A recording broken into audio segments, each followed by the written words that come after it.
যে 14 ইয়ার্স ধরে এই একটা ফিল্ডের উপরেই আমার এক্সপিরিয়েন্স। আজকের ডেটে প্রত্যেকটা কোম্পানির আউটার বোর্ডে জিএসটি নাম্বার দেওয়া থাকে। তার জিএসটি নাম্বারটা পোর্টালে ফেললেই আপনি বুঝতে পারবেন সেই কোম্পানিটা কত বছর পুরনো। কিছু কিছু ছোট ছোট যে কোম্পানিসগুলো যারা মেশিন আজকাল ডেটে বেচছে, তাদের না আছে কোনো এক্সপিরিয়েন্স, তাদের না আছে কোনো শিক্ষাগত যোগ্যতা যেটা মেশিনকে কি করে আইডেন্টিফাই করে তাদের ডিজাইন করে ক্লায়েন্টকে হ্যান্ড ওভার দেওয়ার। যদি দেখাবো যে আমরা যে এত বছর ধরে কাজ করছি, আমাদের হাতে 1.5 বছর বা 1 বছর 2-3 মাসের প্ল্যান কতটা ভালো কন্ডিশনে আছে আর কতটা ওয়েল মেনটেন্ড আছে। এগুলো সব 1000 লিটার ট্যাঙ্কের স্টক। কিছুটা বেরিয়ে গেছে, আবার নতুন কন্টেনার ঢুকছে, আমাদের কন্টেনার ওয়াইজ ঢোকে। হয়তো এক সপ্তাহ বাদে হয়তো যে ক্লায়েন্ট আপনার ভিডিও দেখে আসবে, ঠিক আছে, সে এসে দেখবে হয়তো এখানে আরো হয়তো পুরো ডিলার লাগবে। ওখানকার সব থেকে বড় যে কির্লোস্কার ডিলার, তার কাছে কিন্তু আপনাকে নিয়ে যাওয়া হবে। আর যে লোকটা ওখানে বসে আছে সে পাম্প সম্বন্ধে এতটা নলেজেবল, সে কিন্তু পাম্পটাকে মানে দেখলে বলে দেবে যে কি পাম্প আছে ওটা। তার যদি মডেল নাম্বার যদি মুছে গিয়েও থাকে, তো সেই মানুষটা একদিনে তৈরি হয়নি, বাট সে কিন্তু নিজেকে ডে বাই ডে ইমপ্রুভ করে এসছে। সে কিন্তু এরকম নয় যে সে আজকে একটা জায়গায় চাকরি করতো, সেখানে গিয়ে 2 দিন বাদে একটা জায়গা থেকে টাকা নিয়ে এসে সে একটা কোম্পানি খুলে বসে পড়লো। ওরকম কোম্পানি খুলে বসে মার্কেটে প্রচুর লোক আছে। FDA certified material. তো আমরা যার কাছ থেকে যে ডিস্ট্রিবিউটরশিপটা নিয়েছি, ঠিক আছে, তারা কিন্তু এফডিএ সার্টিফাইড মেটেরিয়ালটা দেয়, যেটা অ্যাকচুয়ালি দরকার। আমি তো আউটসাইডার থেকে লোক পাঠিয়ে ইনস্টলটা করাতে পারি, ঠিক আছে। আমরা সেই জায়গাটা কি করি, কোম্পানির জিনিসটাকে মেনটেন করার জন্য আমরা আইডি কার্ড বানিয়ে রেখেছি। প্রপার আইডি কার্ড ছাড়া আমাদের কোনো এমপ্লয়ি কারোর সাইডে যায় না। ট্যাঙ্কের স্ট্রেন্থ দেখতে পাচ্ছেন, খুব হার্ডনেস রয়েছে, দেখে বোঝা যাচ্ছে আওয়াজ একদম ফ্যাটফেটে আওয়াজ নয়। একদম। নমস্কার স্যার, আবার চলে আসলাম আপনার কোম্পানিতে। নমস্কার। ফার্স্টে যদি দর্শক বন্ধুদের একটু পরিচয়টা দিয়ে দেন আপনার। আমার নাম হচ্ছে আবির মুখার্জি। আমার কোম্পানির নাম হচ্ছে হাইড্রো টেকনোলজিস, যেটা শিবপুর থানা একদম উল্টো সাইডেই অবস্থিত। আমাদের গোডাউনটা হচ্ছে ফস্টার রোডের উপরে। আর আমরা বেসিক্যালি ডিল করি হচ্ছে জলের প্লান্ট বা মিনারেল ওয়াটার প্লান্ট বলতে পারেন, বা আয়রন রিমুভাল, যেটা ঘরে ঘরে এখন খুব সমস্যা আয়রন রিমুভালে, সেখানে সফটওয়্যারের প্লান্ট। প্লাস এটা বাদ দিয়েও আমরা ইন্ডাস্ট্রিয়াল সেগমেন্টে effluent treatment plant, Suez treatment plant, dialysis unit, বিশেষ করে আমরা এইসব প্লান্টসের উপরেই আমরা কাজ করি। মানে ওয়াটার ইন্ডাস্ট্রিতে যত রকমের সমস্যা রয়েছে সেগুলো সলিউশনের দিক থেকে কিংবা ওয়াটার ইন্ডাস্ট্রি যে কোনো প্ল্যান্টের দিক থেকে আপনারা কাজ করে থাকেন। একদম, মানে ইভেন আমরা জলের লাইনে আজকে মানে 1-1.5 বছর নয়, আমরা এটাতে আমি নিজে আছি প্রায় লাস্ট 14 ইয়ার্স। আচ্ছা, আজকে 14 ইয়ার্স ধরে এই একটা ফিল্ডের উপরেই আমার এক্সপিরিয়েন্স পুরোটাই। আমার কোম্পানি সেটার উপরেই বেস করে, তো টোটাল সেই দিক দিয়ে দেখতে গেলে আমরা এক্সক্লুসিভ ওয়াটার ট্রিটমেন্টের উপরেই শুধু কাজটা করি। আচ্ছা। তো স্যার এই যে ওয়াটার ইন্ডাস্ট্রি, এটা তো মানে মোটামুটি আজ থেকে 3 বছর 4 বছর আগে খুব বুমিং একটা মার্কেট ছিল, কিন্তু আজকের ডেটে দাঁড়িয়ে অনেকে বলছে যে এই ইন্ডাস্ট্রিটা অনেক নেমে গেছে, মানে মার্কেটে এই যারা নতুন প্ল্যান্ট খুলছে তারা যথাসাধ্যভাবে চালাতে পারছে না। এইগুলোর কারণ কি, যদি একটু তুলে ধরেন দর্শকদের সামনে। দেখুন, প্রথমত বলতে চাই, ওয়াটার ইন্ডাস্ট্রি আজ থেকে 4 বছর আগে যে বুমিং ইন্ডাস্ট্রি ছিল, আজ থেকে 50 বছর বাদে গিয়েও সেই বুমিং ইন্ডাস্ট্রি থাকবে। কিন্তু এই মার্কেটে মধ্যখানে প্রবলেমটা হচ্ছে, ধরুন কিছু কিছু ছোট ছোট যে কোম্পানিসগুলো যারা মেশিন আজকাল এটা বেচছে, তাদের না আছে কোনো এক্সপিরিয়েন্স, তাদের না আছে কোনো শিক্ষাগত যোগ্যতা যেটা মেশিনকে কি করে আইডেন্টিফাই করে তাদের ডিজাইন করে ক্লায়েন্টকে হ্যান্ড ওভার দেওয়ার। তারা কি করছে, তারা ধরুন একটা মেটেরিয়াল কিনছে, তারা মেটেরিয়ালটা কিনে তারা ভাবছে আমি সিঙ্গেল পার্সন, আমি একটা মেশিনকে যদি বেচে দিতে পারি আমি 2,000 টাকা লাভ নিয়ে বেড়ে গেলাম।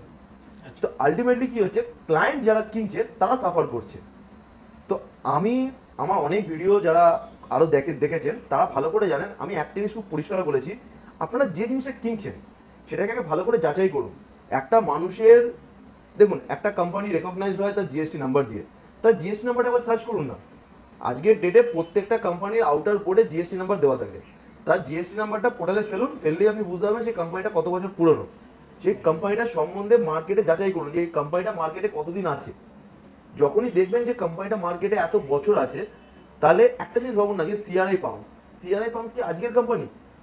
আজকে সিআরআই পাম্পসের স্টার্টিং হচ্ছে 1980 সালের কাছাকাছি। এতদিন ধরে মার্কেটে আছে মানে তার রেপুটেশন আছে। তো আজকে হায়ার টেকনোলজিস আজকে এই যে মার্কেটে যে 14 বছর ধরে আছে, তো এই 14 বছরটা কিন্তু কম স্প্যান নয়। ধরুন এর আগে আমরা একটা পার্টনারশিপ ফার্ম ছিল, সেখান থেকে আজকে সিঙ্গেল ইন্ডিভিজুয়ালি আমি আছি। তো সেখান থেকে দাঁড়িয়ে থেকে আজকে আমি যে এই যে ব্যবসাতে আছি, তো সেখানে আমার এক্সপিরিয়েন্সটা কিন্তু একদিন নতুন থেকে শুরু করেছিলাম, আজকে এক্সপিরিয়েন্স। তো আজকের ডেটে যারা শুরু করছে, নতুন যে প্রজন্ম আসছে মার্কেটে, তাদের আমি বলবো তাদের আগে পড়াশোনা করা উচিত।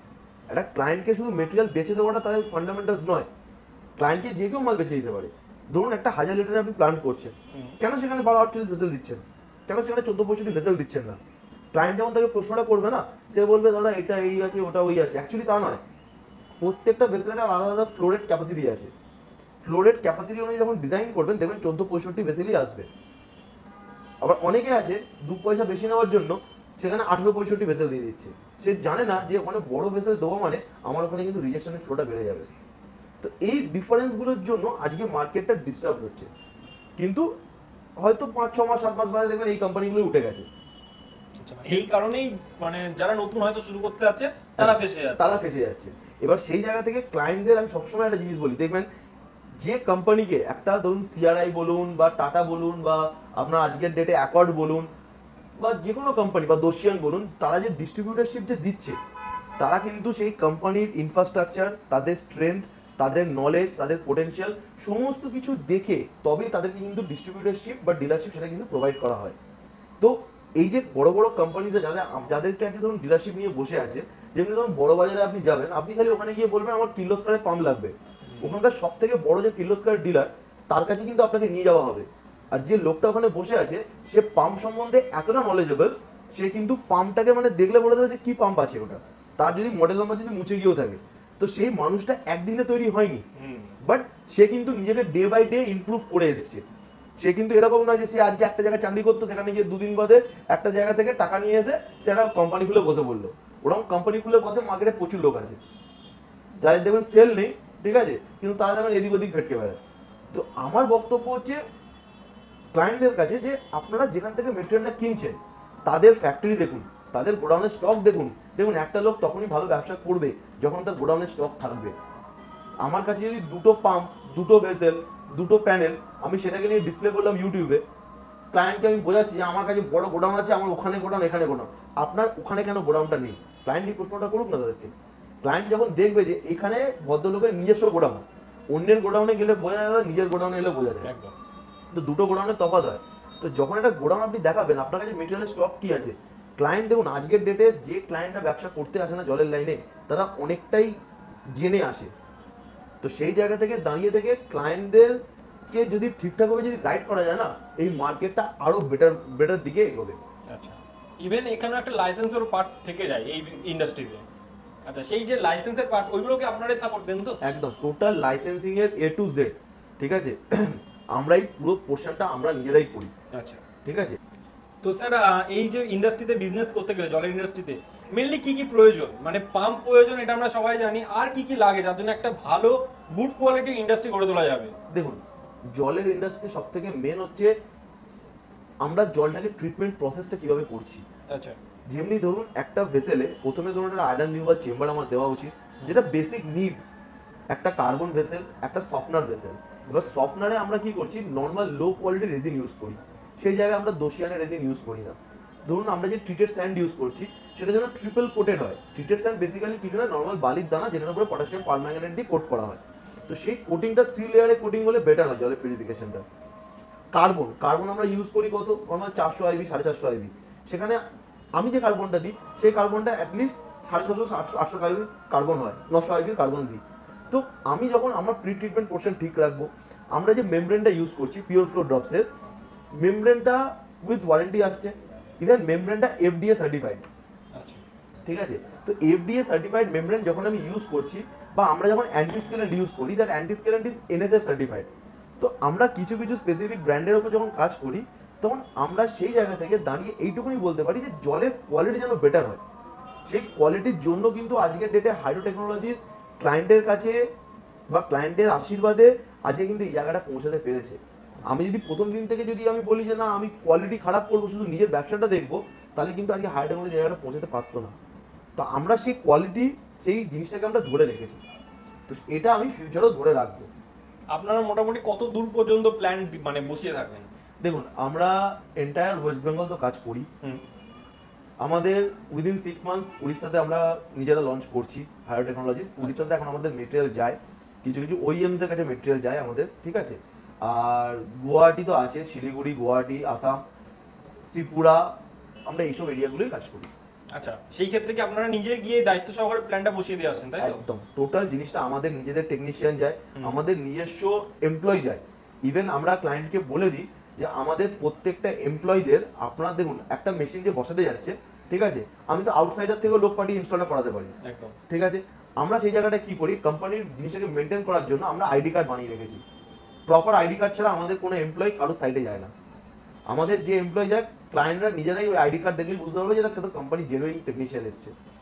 তো আমাদের এই কিছু কিছু জিনিসগুলোকে আমরা মেনটেন রেখে দিই, যে আমাদের যে টেকনিশিয়ান যাবে সে আমাদের উইথ লোগো দেওয়া টি শার্ট পরেই যাবে, কোম্পানি যে টি শার্ট হয়, প্লাস কোম্পানি আইডি কার্ড ওখানে শো করবে, তারপরে টেকনিশিয়ান ওখানে কাজে হাত দেবে। তো আমাদের প্রত্যেকটা এরিয়াতে আমরা টেকনিশিয়ান এখন আস্তে আস্তে রিক্রুট করা স্টার্ট করেছি। আস্তে আস্তে আমাদের যে সার্ভিসের যে প্রবলেমগুলো ছিল সেগুলোকে আমরা সর্ট আউট করার চেষ্টা করছি, যাতে সার্ভিস টিমটা আরো স্ট্রং হয়। আচ্ছা, কারণ এই ইন্ডাস্ট্রিতে সার্ভিসটাই মেইন রয়েছে। একদম। ওকে, তো চলুন স্যার এবার একটু আপনার গোডাউন থেকে একটু ঘুরে আসে, কি কি ম্যাটেরিয়ালস আছে ওখানে একটু পরিচয় করিয়ে দেবেন। একদম শিওর। ওকে চলুন। এখানে যে মেটেরিয়ালগুলো রাখা আছে, যেটা আপনারা দেখতে পাচ্ছেন, এখানে ধরুন সিআরআই পাম্প, মেমব্রেন হাউজিং, এখানে যেমনি ধরুন এই সাইডে যেমনি ধরুন সিআরআই পাম্পের যে স্টকটা রাখা আছে, এখানে 80-40 মেমব্রেন রাখা আছে, এখানে কার্ট্রিজ হাউজিং আছে। প্লাস আমরা যে মেমব্রেন হাউজিংগুলো ইউজ করি সেটা টাটা স্টিলেরই ইউজ করি। ইনফ্যাক্ট এখানে 80-40 হাউজিং আছে, 40-80 আছে। ইভেন ওইদিকে যদি তাকান, ওইদিকে পুরো 1000 লিটারের পুরো ট্যাঙ্কের পুরো স্টকই আছে। এগুলো সব 1000 লিটারের ট্যাঙ্কের স্টক। কিছুটা বেরিয়ে গেছে, আবার নতুন কন্টেনার ঢুকছে। আমাদের কন্টেনার ওয়াইজ ঢোকে, হয়তো এক সপ্তাহ বাদে হয়তো যে ক্লায়েন্ট আপনার ভিডিও দেখে আসবে, ঠিক আছে, সে এসে দেখবে হয়তো এখানে আরো হয়তো পুরো ওপর অব্দি লাট লাগানো আছে। আচ্ছা, ইভেন আপনাকে যেটা সব থেকে বড় বলছিলাম, যে পিওর ফ্লো ড্রপসের যে মেমব্রেনটা, যেটা এফডিএ সার্টিফাইড, সেটা আমি আপনাকে দেখাবো। এখানটাতে আমাদের যেমনি ধরুন ইউভি, আমরা যে আলফার ইউভি ইউজ করি, আমাদের আলফা ইউভি শুধু স্টকটা দেখুন। এগুলো সব আছে, এই যে একের পর এক সব স্টক একদম। এগুলো 1000 লিটারে আছে, এগুলো 500 আছে, 2000 এর পেটিটা ওইদিকে আছে, ঠিক আছে। কন্ট্রোল প্যানেল, ঠিক আছে, একরে কন্ট্রোল প্যানেল আছে। প্লাস তার সাথে আমরা ব্যাগ হাউস ফিল্টার হাউজিংও রাখি, ঠিক আছে, যেটা অনেকের কাছে হয়তো স্টক আপনি দেখতে নাও পেতে পারেন, ঠিক আছে। আমি একদম খুলে দেখিয়ে দিচ্ছি। অনেকে বলবে কার্ট্রিজ হাউজিং, বাট এটা actually bag house filter housing এগুলো, ঠিক আছে। তো যে মেমব্রেনের যে স্টক আছে, রিসেন্টলি যে কন্টেনার ঢুকেছে সেখানে স্টকটা এসছে। তো এই দেখুন, ইনসাইড এফডিএ সার্টিফাইড ম্যাটেরিয়াল। তো আমরা যার কাছ থেকে যে ডিস্ট্রিবিউটরশিপটা নিয়েছি, ঠিক আছে, তারা কিন্তু এফডিএ সার্টিফাইড ম্যাটেরিয়ালটা দেয়, যেটা অ্যাকচুয়ালি দরকার।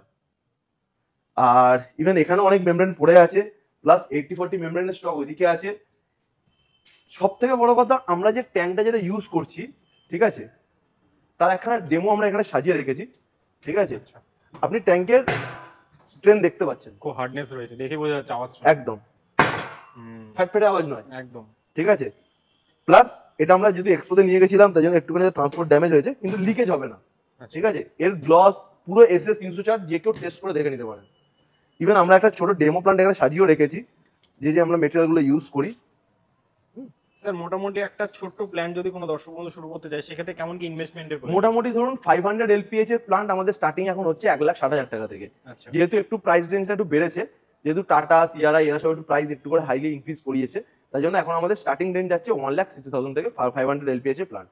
আচ্ছা, আর যদি কেউ 1000 লিটারের প্ল্যান্ট নেয়, সেটা পড়বে 2 লাখ টাকা। এবার অনেক মানুষের প্রশ্ন থাকে যে কেন আপনাদের প্রাইসটা হাই। তো আমরা সেই জায়গা থেকে বলি, আমরা যে স্পেসিফিকেশনটা ইউজ করি, যেমন ধরুন টাটার ভেসেল আমরা 1465 ইউজ করি, 3টে ভেসেল, সফটওয়্যার ইনক্লুডেড, আচ্ছা, ঠিক আছে। যে হাউজিং ইউজ করছি, সিআরআই এর যে হাই প্রেসার পাম্প ইউজ করছি, তার সঙ্গে যে 1000 লিটারের স্টিলের ট্যাঙ্ক দিচ্ছি, fittings plus transportation plus installation, plus তার সাথে আপনার যে জিএসটি ইনক্লুডিং, এটা জিএসটি ইনক্লুডিং করা এই প্রাইসগুলো। তো সেই জায়গা থেকে যদি লোকের সাথে যদি কম্পারিজন করতে চান, আমাদের প্রাইস একটু হলেও হাই হতে পারে, কারণ অনেকে উইদাউট জিএসটিতে মাল বেচে দেয়, আমরা বেচতে পারি না। কারণ আমি মনে করি সরকারকে ট্যাক্স দিয়ে মাল বেচাটা সব থেকে বেস্ট। আচ্ছা, কোয়ালিটিও তো মোটামুটি সার্ভিস কোয়ালিটি এ গ্রেডের থাকবে আশা করি আপনাদের। একদম। আপনাকে আমি আমাদের কার্ট্রিজ ফিল্টারের হাউজিং এর আমি আপনাকে একটা কোয়ালিটি দেখাচ্ছি। হ্যাঁ, আমাদের যে কার্ট্রিজ হাউজিংটা ইউজ হয়, লোকে তো অনেক রকমের কার্ট্রিজ হাউজিং ইউজ করে, আমরা প্লান্টে ভার্জিন পলিমারে কার্ট্রিজ হাউজিং দিই। এই যে মেটেরিয়ালটা দেখছেন, ঠিক আছে, এটা হচ্ছে ভার্জিন পলিমার। আচ্ছা, মানে এই কার্ট্রিজ হাউজিং অনেকে মিক্সড ইউজ করে প্লান্টের জন্য, ঠিক আছে। আমরা সেখানে ভার্জিন পলিমার দেওয়া কার্ট্রিজ হাউজিং ইউজ করি। এর কোয়ালিটি বলুন, এর ডেফিনেশন বলুন, টোটালটাই আলাদা। এটা পলিমারের গ্রেড হয় যেগুলো, ঠিক আছে। আপনি এর জিনিসটা দেখলেই বুঝতে পারবেন যে এটা পুরোপুরি ভার্জিন পলিমার, ঠিক আছে। তো এই যে কোয়ালিটিগুলো যে ডিফার করে, এই জায়গাতেই প্রাইসগুলো ডিফার করে যায়। তো এই জিনিসগুলোর জন্যই প্রাইস ডিফার করে। এবার ধরুন কম বেশি মোটামুটি খুব একটা আমি হাইফাই প্রাইস আমি রাখি না, ঠিক আছে। যতটা কম্পিটিটিভ প্রাইস হয় সেটা আমি রাখি। তো আমি আমার জায়গা থেকে খুব স্পষ্ট, আমি যে কোয়ালিটি ধরে এতদিন কাজ করে এসেছি সেই কোয়ালিটির মেটেরিয়ালটা আমি প্রোভাইড করবো। আচ্ছা, আর ইনফ্যাক্ট আমাদের কাছে আপনি জারও অ্যাভেলেবেল পেয়ে যাবেন, ঠিক আছে, দোশিয়ানের রেজিন তো আছেই, ঠিক আছে, সমস্ত রকম রেজিনই তো আপনারা রাখেন, এর আগে ভিডিওতে দিয়েছিলেন। একদম একদম সমস্ত রকমের রেজিন, মানে আপনার যদি কারোর ক্যাটায়ন, অ্যানায়ন, এমনি নর্মাল আমাদের সফটওয়্যার রেজিনই তিন টাইপের কোয়ালিটি আছে, ঠিক আছে। যে সকল দর্শক বন্ধুরা রেজিনেট পার্টটা ভালোভাবে জানতে চাইছেন তারা আগের ভিডিওটা ডেসক্রিপশনে দেওয়া থাকবে, সেটা দেখে নেবেন, সেখানে ডিটেলসে রেজিনেট পার্টটা টোটালটাই বোঝানো হয়েছে। একদম। তো এই হচ্ছে আমাদের ওয়ার্কশপ, প্লাস আমাদের এখানে ওয়েল্ডিং এর সেটআপ পুরো রেডি থাকে, এখানে মিডিয়াগুলো ওইদিকে থাকে। তো ইনফ্যাক্ট আজকে আপনাদেরকে এটাও দেখাবো আপনার ভিডিওতে, যে আমাদের এখান থেকে মোটামুটি 5-7 কিলোমিটার দূরে আপনাকে আমি নিয়ে যাব আমাদের একটা প্লান্টে, ঠিক আছে। ইভেন অনেকে প্লান্ট দেখায়, ঠিক আছে, ধরুন মানে একটা প্লান্ট দেখালো, সেখানে হয়তো কিছু কাজ চলছে, সে একটা প্লান্ট দেখালো, ঠিক আছে, দিয়ে বলছে মানে সে কোম্পানি হয়তো নতুন এসছে মার্কেটে, 1 মাসও হয়নি তার বয়স, ঠিক আছে, সে বলছে আমি 1.5 বছর আগে থেকে কাজ করছি, ঠিক আছে, সে হয়তো কোনো জায়গায় হয়তো মেটেরিয়াল লোড ফোড করতো, সে এখন নতুন অফিস খুলেছে। তো আমরা অ্যাকচুয়ালি দেখাবো যে আমরা যে এত বছর ধরে কাজ করছি, আমাদের হাতে 1.5 বছর বা 1 বছর 2-3 মাসের প্ল্যান কতটা ভালো কন্ডিশনে আছে আর কতটা ওয়েল মেনটেন্ড আছে। আচ্ছা, সেটার জন্য আপনাকে আমি এখান থেকে বেশি দূর নয়, ঠিক আছে, আপনাকে আমি ওখানে নিয়ে যাচ্ছি, আপনি ওখানে গিয়ে প্ল্যান্টের খালি ভিডিওটা দেখাবেন, তাহলে ক্লায়েন্ট অ্যাটলিস্ট বুঝতে পারবে যে অ্যাটলিস্ট একটা 1-1.5 বছরের প্ল্যান্ট সে কতটা ওয়েল মেনটেন থাকে, আমাদের কতটা ভালো মেটেরিয়াল আর কতটা কি সার্ভিস আমরা প্রোভাইড করি। এবার দেখুন 2-1 19-20 সার্ভিস এদিক ওদিক হয়, সেটা যত বড় কোম্পানি, আপনি টাটা ধরে নিন, আপনি মাহিন্দ্রা ধরে নিন, যে কোনো বড় কোম্পানি সার্ভিস একটু 19-20 থাকে, বাট আমরা চেষ্টা করি আমাদের যেন সার্ভিসের যে কমপ্লেনের যে পার্সেন্টেজটা সেটা যেন অ্যাটলিস্ট 1-2% বেশি যেন না হয়। তো চলুন স্যার এবার দেখে নেওয়া যাক। এবার প্ল্যানটা চলুন। আজ আমরা চলে এসেছি আমাদেরই বসানো প্ল্যান্টে, প্রায় অফিস থেকে প্রায় 10 কিলোমিটার দূরে আমাদেরই একটা বসানো প্ল্যান্ট রয়েছে, যেটা আমরা দেখিয়ে দেবো যে কি কি আমরা প্রোভাইড করি। আচ্ছা, এটা কত লিটারের সেটআপ? এটা হচ্ছে 1000 লিটারের সেটআপ, পুরো 1000 লিটার ট্যাঙ্ক দেখতে পাচ্ছেন এখানে। যদি এদিক থেকে যদি চলে আসি খুব সুবিধা হবে, কারণ এদিকটা ফিলিং লাইন। তো আমি আগে প্রথম দিকটা দেখাই, প্ল্যান্টের প্রথম দিকটা যদি দেখাই আমি, এই দিকটা রয়েছে ফিট পাম্প, যেটা সিআরআই কোম্পানির, এদিকটা ফিট পাম্প রয়েছে। আচ্ছা, ওনার র ওয়াটার ট্যাঙ্ক এটা, যেটা এখানে বসিয়েছেন, ফিট পাম্পটা এখানে রয়েছে। 3টে ভেসেল থাকবে, যেটা টাটার ভেসেল, যেটা এখানে টাটার এখানে স্টিকার দেখতেই পাচ্ছেন, দেখতে একটুখানি টাটা স্টিকার। এটা হচ্ছে আয়রন রিমুভাল ভেসেল, এটা হচ্ছে কার্বন ভেসেল, এটা হচ্ছে সফটনার ভেসেল। 3টে ভেসেলে 3টে আলাদা আলাদা কাজ রয়েছে। তারপরে চলে আসছে কাটেজ হাউজিং, জলটা কাটেজ হাউজিং থেকে চলে যাবে হচ্ছে হাই প্রেশার পাম্পে, হাই প্রেশার পাম্প থেকে জলটা চলে যাবে হচ্ছে মেমব্রেনে, মেমব্রেন থেকে মেমব্রেন হাউজিং এর ভেতরে থাকে। এবং তারপরে 2টো ডোজিং পাম্প থাকে, যেটা হচ্ছে ডোজের থাকবে, যেটা হচ্ছে 1 বছরের ওয়ারেন্টি থাকবে, রিপ্লেসেবল ওয়ারেন্টি, যেটা কোনো কোম্পানি, অনেক কোম্পানি দেয় না। এখানে প্যানেল বোর্ড রয়েছে, রোটামিটার রয়েছে, একটা স্কিড রয়েছে, তার উপর একটা ইউভি রয়েছে, সেই জলটা চলে আসছে, ইউভি ট্রিটেড হয়ে জলটা চলে আসছে একটা স্টোরেজ ট্যাঙ্কে, যেটা হচ্ছে SS 304 এর ট্যাঙ্ক, যেটা একদমই SS 304 এর ট্যাঙ্ক। আমরা SS 304 মানে SS 304 এরই ট্যাঙ্ক। তারপর জলটা চলে যাচ্ছে এখান থেকে ফিলিং লাইনে, ফিলিং লাইন থেকে জলটা ভরে দিয়ে এখানে জলটা চলে আসছে, জল যারা দেয় তারা জলের নেওয়ার মতন চলে যাচ্ছে। এই হচ্ছে পুরো প্ল্যানটা। তো এই দাদাই কি বসিয়েছিল প্ল্যানটা? একদম, এই দাদা বসিয়েছিলাম, যদি দেখিয়ে দিই, ইনি হচ্ছেন ওনার কোম্পানি। তো দাদা মোটামুটি কতদিন হলো আপনি বসিয়েছেন এই প্ল্যানটা? আমার এই 1 বছর 2 মাস হচ্ছে। 1 বছর 2 মাস হচ্ছে। আচ্ছা, তো এই প্ল্যানটা তো আপনি হাইড্রো টেকনোলজির কাছ থেকে বসিয়েছেন নাকি? হ্যাঁ, এই টেকনোলজি আছে কিছু। আচ্ছা, এই দাদারা আর কি দিয়েছে, সহযোগিতা পেয়েছি আমি। সহযোগিতা পেয়েছেন? হ্যাঁ, ভালো সহযোগিতা পেয়েছি। আচ্ছা, যদি কোনো সময় কোনো রকম প্রবলেম হয় সেক্ষেত্রে সার্ভিস পেয়ে যান তো? এখন কোনো প্রবলেম দেখা দিইনি। আচ্ছা, ওনারা এমনি খবর টবর নেয়, প্রায় মাসে 1-2 ধরে খবর নেয়। আচ্ছা আচ্ছা। আর এই ব্যবসাটা করে আপনার কি মনে হচ্ছে, লাভবান আপনি এখন বর্তমানে?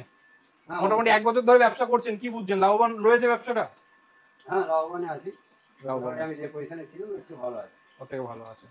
আচ্ছা, মোটামুটি আপনার পার ডে মোটামুটি কত বোতল, এই তো 20 লিটার বোতল দেখছি এখানে রাখা আছে আর মানুষজন দেখছি নিয়েও যাচ্ছে, পার ডে মোটামুটি কতটা পরিমাণ আপনার মানে বেরোয়?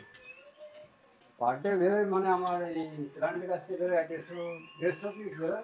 150 বেরিয়ে আমি যায়, এমনি গাড়িতে ছাড়ি প্রায় 1-150 পিস গাড়িতে। মানে টোটাল 300 পিস বেরিয়ে যায়, 300-350 পিস বেরিয়ে যায়। আচ্ছা, তো মোটামুটি এখানে কি রেটে সেল হয়? 20 টাকা করে?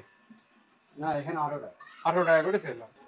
এই দাদা বললেন যে 18 টাকা মার্কেটের প্রাইস, যেটা হচ্ছে এইটার ম্যানুফ্যাকচারিং মানে কস্ট করতে মোটামুটি এটা কস্ট লাগে 2 থেকে 3 টাকা, যেটা মার্কেটে 18 টাকায় বিক্রি হচ্ছে। আচ্ছা, মানে হিউজ প্রফিট থাকে এখানে, প্রায় 2 থেকে 3 টাকা যদি আমি ছেড়ে দিই সেখানে 15 টাকার মতন প্রফিট থাকে। যদি 3 টাকা ধরি, 18 টাকায় বিক্রি হয় তাহলে 15 টাকার মতন প্রফিট থাকে। যদি আমি ট্রান্সপোর্টও ধরি আর 5 টাকা, যদি 10 টাকা করে প্রফিট থাকে, মানে 300 পিস যার যদি উনি মাসে যদি যদি দিনই করে তাহলে 300 × 10 3000 টাকা হচ্ছে। তার সেটা হিসাব করলে মান্থলি কত টাকা হচ্ছে আপনারা হিসাব করে নিন তাহলে। একদম একদম। অনেক ধন্যবাদ দাদা।